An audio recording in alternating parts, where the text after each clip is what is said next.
మీనరాశి వీళ్ళకి ఈ సంవత్సరం చాలా బాగుందని చెప్పచ్చండి.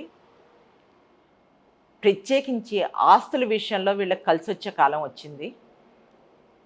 వీళ్ళకి ఏంటంటే చరాస్థిర ఆస్తులు ఏది తీసుకున్నా కూడా మంచి కలిసొచ్చే సమయం. అలాంటివి ఏమన్నా మీరు ప్లానింగ్లో ఉంటే మాత్రం ముందడుగు వేసి తీసుకోండి. చక్కటి ఫలితం వస్తుంది. మీకు దానివల్ల లాభాలు కూడా మీ చేతికొస్తాయి. మీరు ఏదైతే తీసుకోవాలనుకుంటున్నారో దానివల్ల లాభం కూడా మీ చేతికొస్తుంది. అన్ని రకాలుగా బావుంటుంది. తల్లిగారి ఆశీర్వచనం మీకుంటుంది. సంతానం అన్ని రకాలుగాను వృద్ధి చెందుతారు. వాళ్ళ నుంచి అసలు ఎటువంటి ప్రాబ్లమ్ మీకుండదు. కోర్టు వ్యవహారాలు లాంటివి ఏమన్నా ఉంటే గనక అవన్నీ కూడా బాగానే సెటిల్ అవుతాయి. వాటి వల్ల ప్రత్యేకమైన హెడేక్స్ ఏమీ లేవు. ఈ రాశి విద్యార్థులు కాంపిటీటివ్ ఎగ్జామ్స్ రాస్తుంటే మాత్రం కాస్త కష్టపడవలసిన అవసరం ఉంది వాళ్ళకి. కష్టే ఫలి. ఎంత కష్టపడతారో దాని ఫలితం అలాగే వస్తుంది. భాగస్వామితోటి మనస్పర్ధ రాకుండా చూసుకునే పూచి మీ మీదే ఉంది. ప్రతిదీ కూడా మనసు విప్పి మాట్లాడుకుంటే మీకు ఎటువంటి ప్రాబ్లమ్స్ లేకుండా ఈ సంవత్సరం అంతా గడుస్తుంది. ఇక వారసత్వపు ఆస్తుల దగ్గరికి వచ్చేసరికి అన్ని రకాలుగా బాగానే ఉంటుందండి. ఎటువంటి ప్రాబ్లమ్స్ ఏం లేవు.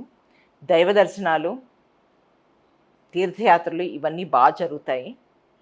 పై చదువులు చదివే విద్యార్థులకు సమయం అనుకూలంగా ఉంది. కొద్దిగా కష్టపడితే చాలు చక్కటి ఫలితం వస్తుంది. వృత్తి ఉద్యోగాల్లో బాగుంటుందండి.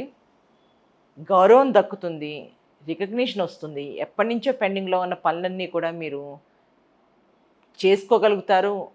ఆ పెండింగ్ వర్క్ అంతా కూడా కంప్లీట్ చేయగలుగుతారు. ఇది కంప్లీట్ చేయటమే కాదండి, మిగతా వాళ్ళకు కూడా ఒక రకంగా మార్గదర్శకంగా ఉంటారు మీరు. దాంతో ఏంటంటే మీకు వృత్తి ఉద్యోగాల్లో చక్కటి గౌరవం దక్కుతుంది, రికగ్నిషన్ వస్తుంది.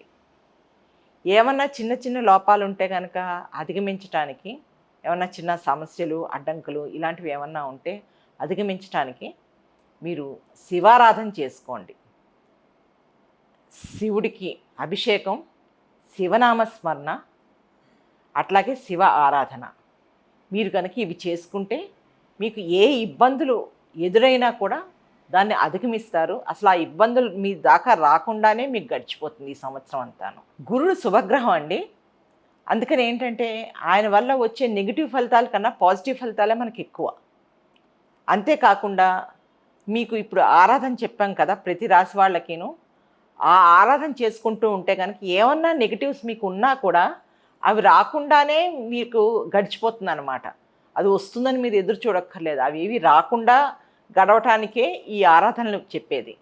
అది ఆ రాశి వాళ్ళకి చెప్పిన ఆరాధన మీరు చేసుకుంటూ ఉంటే కనుక మీకు అసలు ఎటువంటి ఇబ్బంది వస్తుంది అని కూడా తెలియకుండానే మీకు ఆ ఇబ్బందిని అధిగమించగలుగుతారు. ఈ ఐవీఎం భక్తి ప్రేక్షకులు అందరూ కూడా ఈ సంవత్సరం అంతా తృప్తిగా సంతోషంగా గడపాలని కోరుకుంటూ నమస్కారం అండి.